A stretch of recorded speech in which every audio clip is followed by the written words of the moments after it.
Please subscribe my channel and don't forget to press bell icon to get notification about all new videos. Thank you. अस्सलाम वालेकुम students, आज का हमारा lecture है angular displacement. Angular displacement को समझने से पहले एंगुलर पोजीशन का पता होना चाहिए। फॉर एग्जांपल हमारे पास एक बॉडी सर्कल में मूव कर रही है, ये है एक्स एक्सेस, ये वाई एक्सेस है। इस पॉजिटिव एक्स एक्सेस को हमेशा लेते हैं रेफरेंस, ये हमारी रेफरेंस लाइन है। बॉडी अभी पॉइंट ए पर मौजूद है। पॉइंट ए जिस पर बॉडी मौजूद है उसको सेंटर ऑफ सर्कल के साथ मिलाने वाली लाइन रेफरेंस यानी पॉजिटिव एक्स एक्सिस के साथ जो एंगल बनाएगी, इस एंगल का नाम एंगुलर पोजीशन होगा। एंगुलर डिस्प्लेसमेंट है, लेट से ये कोई भी बॉडी सर्कल में मूव कर रही है। अब ये एक्स एक्सिस है, ये वाई एक्सिस है, ये पॉजिटिव एक्स एक्सिस रेफरेंस है।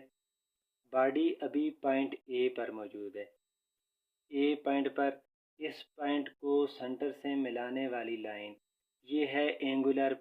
ये लाइन एक्स एक्सिस के साथ जो एंगल बनाएगी उस एंगल को हम कहेंगे angular position of point A. During the motion ये बॉडी यहाँ से मूव करना स्टार्ट करती है और ये बॉडी पॉइंट बी पर चली जाती है। ये पॉइंट बी पर, अब पॉइंट बी पर जिस पॉइंट पर बॉडी मौजूद है, इस पॉइंट को सेंटर ऑफ सर्कल के साथ मिलाने वाली लाइन इस पॉजिटिव एक्स एक्सिस रेफरेंस के साथ जो एंगल बनाएगी, इस एंगल को हम कहेंगे angular position of point B. अब लेट से मैं इसको शो कर देता हूँ थीटा एफ से। थीटा एफ वो एंगल है जो पॉइंट बी को सेंटर से मिलाने वाली लाइन पॉजिटिव एक्स एक्सिस के साथ बना रही है, और थीटा आई वो एंगल है जो पॉइंट ए को सेंटर से मिलाने वाली लाइन पॉजिटिव एक्स एक्सिस के साथ एंगल बना रही है। अब पॉइंट ए की एंगुलर पोजीशन थीटा आई है, पॉइंट बी की एंगुलर पोजीशन थीटा एफ है। लेट इसने पॉइंट ए से बी तक इस लाइन ने जो एंगल स्वीप किया, जो एंगल कवर किया, जितनी ये बॉडी रोटेट हुई, उसको हम शो कर देते हैं डेल थीटा से। ये डेल थीटा एंगुलर डिस्प्लेसमेंट कहलाता है। एंगुलर डिस्प्लेसमेंट और एंगुलर पोजीशन सिमिलर चीज़ें, थोड़ा सा इनमें डिफरेंस है। एंगुलर पोजीशन में एंगल हमेशा पॉजिटिव एक्स एक्सिस के साथ बनेगा, बॉडी जिस पॉइंट पर मर्जी हो। अब एंगुलर डिस्प्लेसमेंट क्या है? एंगुलर डिस्प्लेसमेंट में बॉडी की जो इनिशियल पोजीशन होगी उसको सेंटर से मिलाने वाली लाइन और बॉडी की जो फाइनल पोजीशन होगी उसको सेंटर में से मिलाने वाली लाइन, इन दोनों लाइनों के दरमियान जो एंगल होगा, इस एंगल को हम एंगुलर डिस्प्लेसमेंट कहते हैं। एंगुलर डिस्प्लेसमेंट को हम यूँ डिफाइन कर सकते हैं, the change in angular position with respect to chosen reference direction. अब जो हमने रेफरेंस लिया, उस रेफरेंस के लिहाज से जो उसकी एंगुलर पोजीशन में चेंज आई है, उसका नाम एंगुलर डिस्प्लेसमेंट है। फॉर एग्जांपल पहले बॉडी पॉइंट ए पर थी, ए पॉइंट पर इसकी पोजीशन थी एंगुलर पोजीशन थीटा आई। अब बॉडी चली गई है पॉइंट बी पर, पॉइंट बी पर इसकी एंगुलर पोजीशन है थीटा एफ। जो इसमें चेंज आई है एंगुलर पोजीशन में ड्यूरिंग टाइम टी, उस चेंज का नाम एंगुलर डिस्प्लेसमेंट है। तो लिहाजा हम एंगुलर डिस्प्लेसमेंट को यूँ लिख सकते हैं, एंगुलर डिस्प्लेसमेंट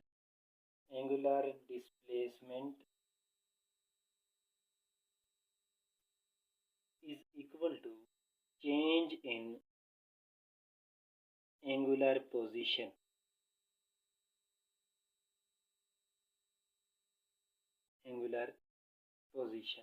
एंगुलर पोजीशन में जो चेंज होगी उसका नाम एंगुलर डिस्प्लेसमेंट होगा। अब एंगुलर डिस्प्लेसमेंट को शो करते हैं डेल थीटा से। डेल थीटा होगा is equal to change in angular position. Change in angular position mean final angular position minus initial angular position.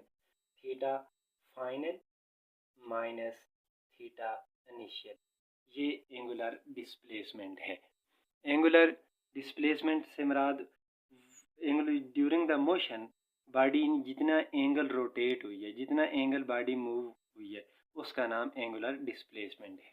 जिस पॉइंट पर बॉडी मौजूद है उस पॉइंट को सेंटर से मिलाने वाली लाइन जितना एंगल रोटेट होगी, फॉर एग्जांपल पहले पॉइंट ए पर बॉडी थी तो ये लाइन सेंटर से मिला रही थी, अब पॉइंट बी पर बॉडी है तो ये लाइन सेंटर से मिला रही है। ये लाइन ए से लेकर बी तक जितनी रोटेट हुई है, यहाँ से यहाँ तक जितनी रोटेट हुई है, यहाँ से यहाँ तक जितना एंगल बनता है, इस एंगल का नाम एंगुलर डिस्प्लेसमेंट है। अब एंगुलर डिस्प्लेसमेंट चूँकि एक फिजिकल क्वांटिटी है तो इस एंगुलर डिस्प्लेसमेंट की यूनिट क्या होनी चाहिए? यूनिट एंगुलर डिस्प्लेसमेंट की 3 यूनिट्स होती हैं। Units of angular displacement, angular displacement theta की 3 यूनिट्स होती हैं। पहली यूनिट है revolution. Revolution mean 1 complete round trip, 1 complete round trip. एक पूरा जो राउंड ट्रिप होगा, एक पूरा सर्कल होगा, उस वो 1 रिवोल्यूशन है, round trip. Let's say body circle में मूव करती है, ये बॉडी ने यहाँ से मूव करना स्टार्ट किया, बॉडी यहाँ से मूव करके गई सर्कल में, दोबारा इधर ही पहुँची, तो ये एंगल जो बनेगा, ये जो डिस्प्लेसमेंट होगा, ये डिस्प्लेसमेंट होगा 1 रिवोल्यूशन। यानी 1 circle is equal to 1 revolution. 1 revolution mean एक पूरा सर्कल। अब अगर बॉडी ने एक सर्कल पूरा किया है तो इसका मतलब है एक रिवोल्यूशन कवर की है। दूसरी इसकी यूनिट होती है डिग्री। डिग्री दूसरी यूनिट है डिग्री। डिग्री क्या है? लेट्स से कोई बॉडी सर्कल में मूव कर रही है, ये सर्कल में एक बॉडी मूव कर रही है, ये सर्कल की आउटर लाइन सर्कल का सरकमफेरेंस है। फॉर एग्जांपल हम इस सरकमफेरेंस को 360 इक्वल पार्ट्स में डिवाइड करते हैं। 360 इक्वल पार्ट्स में पूरे सरकमफेरेंस को डिवाइड कर लें। ये 360 पार्ट्स फॉर एग्जांपल बन गए, 360 पार्ट्स पूरे सर्कल के बने। ये सर्कल का सेंटर है। अब एक पार्ट की वजह से सेंटर पर जो एंगल बनेगा वो एंगल 1 डिग्री होगा। अगर कंप्लीट सर्कल को हम 360 इक्वल पार्ट्स में डिवाइड करें तो सर्कमफ्रेंस के एक पार्ट की वजह से जो एंगल बनता है वो एंगल होता है 1 डिग्री। अब अगर 1 part is equal to 1 degree है, टोटल सर्कल को हमने 360 पार्ट में डिवाइड किया है, तो 360 part is equal to 360 degree बन जाएगा। तो हम लिख सकते हैं 360 degree is equal to 360 parts of circumference of circle. ये पार्ट्स चूँकि पूरे 360 पार्ट्स पूरे सरकमफ्रेंस के हैं, अब हम 360 इन पार्ट्स को अगर आपस में जोड़ दें तो ये सर्कल का सरकमफ्रेंस बन जाता है। तो लिहाजा इसको हम यूँ भी लिख सकते हैं कि 360 degree is equal to circumference of circle, circumference of circle. हमें वैल्यू फाइंड करनी है 1 डिग्री की, तो 1 डिग्री की वैल्यू के लिए दोनों तरफ 360 के साथ डिवाइड कर देते हैं। इस तरफ राइट हैंड साइड भी 360 के साथ डिवाइड कर दें। अब ये 360 इसके साथ कैंसिल होगा, कैंसिल होने के बाद 1 डिग्री आ जाएगा। अब राइट साइड पर 360 को मैं यूँ लिख देता हूँ 1/360 multiplied by circumference of circle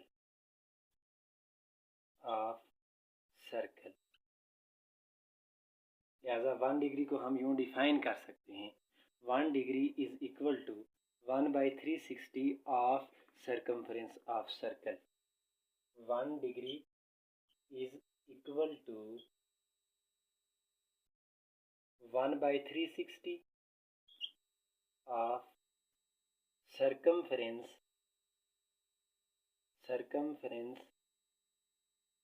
of circle।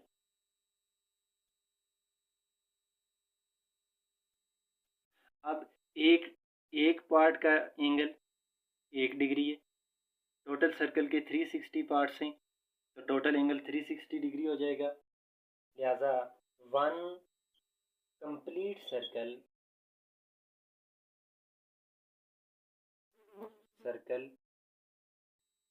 Is equal to 360 degree. एक कंप्लीट सर्कल के अंदर जो एंगल होगा वो 360 डिग्री होगा।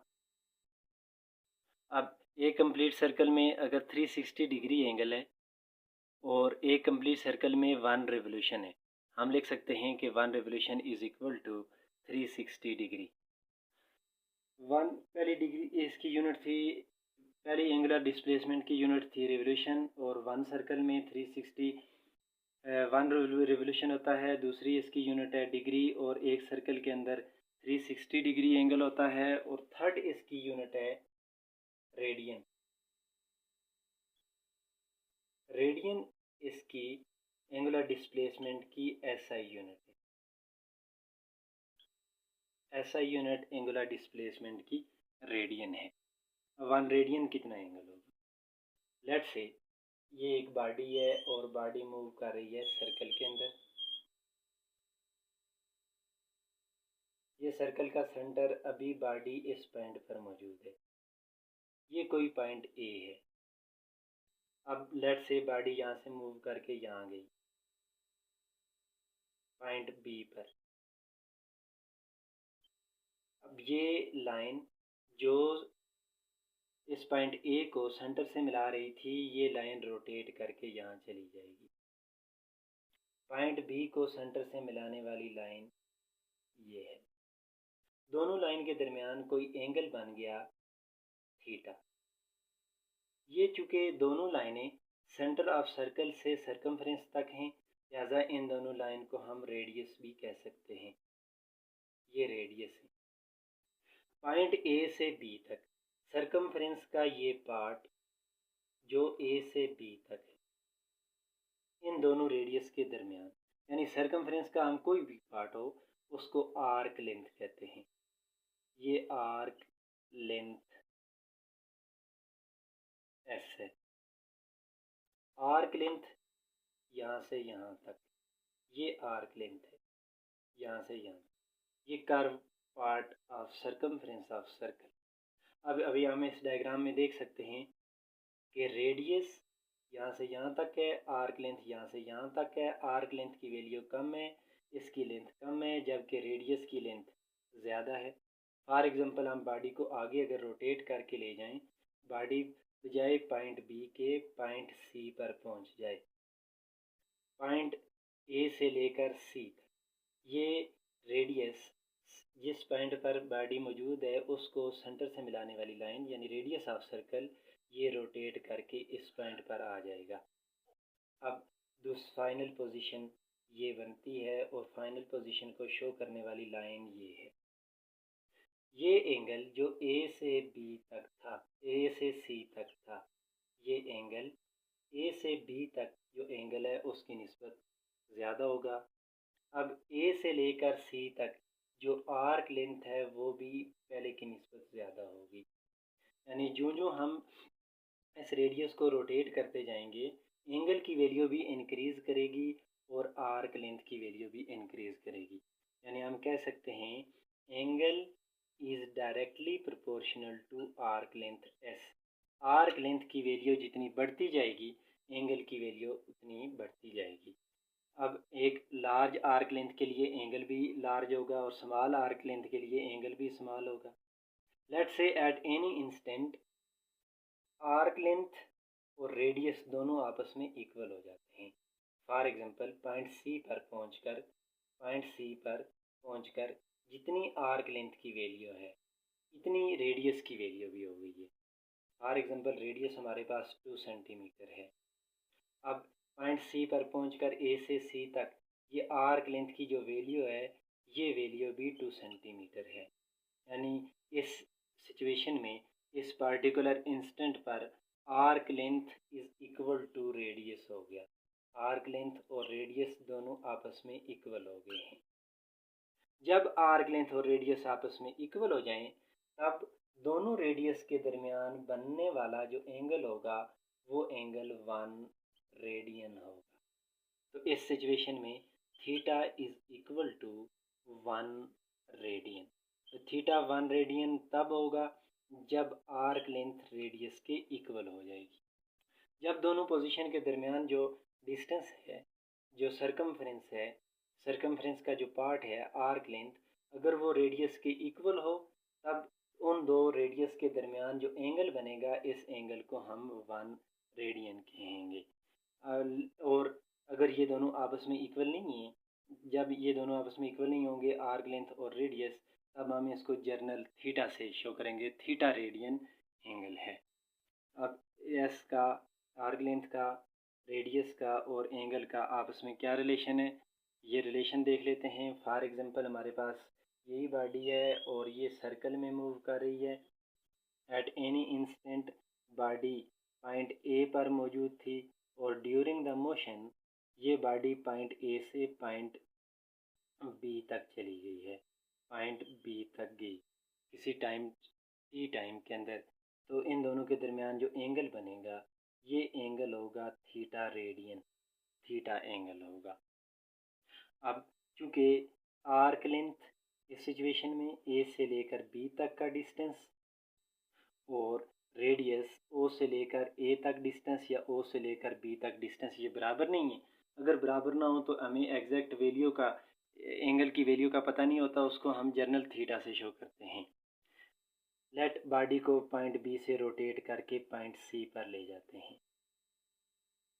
अब पॉइंट सी पर पहुंचकर फॉर एग्जांपल ये जो आर्क लेंथ है, सरकमफ्रेंस का ये जो पार्ट है ए से लेकर सी तक, फॉर एग्जांपल ये इज इक्वल टू आ गया आर के, ये arc length is equal to हो गई है रेडियस के। तब ए से सी तक जो एंगल होगा, ये एंगल होगा 1 रेडियन। अब चूँकि थीटा और एस एंगल और आर्क लेंथ दोनों एक दूसरे के साथ डायरेक्ट प्रोपोर्शन में हैं और जो भी क्वांटिटीज़ डायरेक्ट प्रोपोर्शन में होती हैं उनकी रेशो हमेशा कांस्टेंट रहती है। पहली सिचुएशन में अगर देखा जाए तो एंगल है थीटा डिवाइडेड बाय, इस सिचुएशन में आर्क लेंथ एस, ए से लेकर बी तक आर्क लेंथ है S, theta by S is equal to, दूसरी सिचुएशन में ए से लेकर सी तक एंगल है हमारे पास 1 रेडियन डिवाइडेड बाय, इस सिचुएशन में जो आर्क लेंथ है वो इज इक्वल टू रेडियस की है, तो डिवाइडेड बाय आर आ जाएगा। Theta by S is equal to 1 divided by R, theta radian divided by arc length S is equal to 1 radian divided by arc length R, क्योंकि 1 radian के case में S is equal to arc length is equal to radius की होती है। तो ये S इधर divide हो रहा है, इस तरफ जाकर मल्टीप्लाई हो जाएगा, थीटा इज इक्वल टू आ जाएगा S divided by R. Theta की का एस और आर के साथ ये रिलेशन है, ये इम्पॉर्टेंट रिलेशन है, ये आगे हम बार बार ज़रूरत पड़ेगा। अब अगर बात की जाए कि एक कंप्लीट सर्कल के अंदर कितने रेडियन एंगल होगा, एक कंप्लीट सर्कल में कितने रेडियन एंगल होना चाहिए। अब सर्कल अगर कोई भी बॉडी कंप्लीट करती है, ए पॉइंट से मोशन स्टार्ट करती है और वापस ए पॉइंट पर आ जाती है, तो आर्क लेंथ इस सिचुएशन में पूरे सरकमफ्रेंस के इक्वल होगी। अब आर्क लेंथ बेसिकली सरकमफ्रेंस का एक पार्ट होता है, तो जब बॉडी कोई भी सर्कल कंप्लीट करती है तो वही सरकमफ्रेंस और आर्क लेंथ दोनों आपस में इक्वल हो जाते हैं। यानी आर्क लेंथ होता है बॉडी की इनिशियल पोजीशन से लेकर फाइनल पोजीशन तक का जो सरकमफ्रेंस का पार्ट है। अब अगर बॉडी सर्कल कंप्लीट करेगी, ए पॉइंट से स्टार्ट करेगी, वापस ए पॉइंट पर आ जाएगी, तो जो इनिशियल पोजीशन है वही फाइनल पोजीशन है। ए पॉइंट से ए पॉइंट तक ये पूरा कंप्लीट सर्कल बन जाता है। तो इस सिचुएशन में कंप्लीट सर्कल के केस में arc length S is equal to होगा circumference of circle for complete circle arc length S is equal to circumference of circle. Circumference किसी भी सर्कल का सरकमफ्रेंस इक्वल होता है 2 pi R. S is equal to circumference of circle की जगह formula लिख देंगे 2 पाई आर। अब इस इक्वेशन में theta is equal to S by R, इस इक्वेशन में हम एस की जगह 2πr पुट कर सकते हैं, तो theta is equal to 2πr divided by R, R से cancel, theta is equal to 2π, और ये यूनिट कौन सी होगी, रेडियन। तो एक कंप्लीट सर्कल के अंदर कितने रेडियन एंगल होगा, 2π रेडियन, ये यूनिट होगी रेडियन। एक कंप्लीट सर्कल में कितने रेवोल्यूशन एंगल होता है, 1 रेवोल्यूशन, कितने डिग्री होगा, 360 डिग्री, और कितने रेडियन एंगल होगा, 2π रेडियन। यानी हम 1 revolution is equal to 360 degree is equal to 2π radian. अब जब हमने ये फार्मूला डिराइव किया है, इस केस में जो एंगल लिया है रेडियन में लिए, लिहाजा याद रखें कि ये फार्मूला तभी वैलिड होगा जब इस एंगल थीटा की वैल्यू रेडियन में होगी। इसकी यूनिट अगर आप रेडियन यूज़ करेंगे तब ये फार्मूला वैलिड होगा, जबकि किसी दूसरी यूनिट के अंदर ये फार्मूला वैलिड नहीं होगा।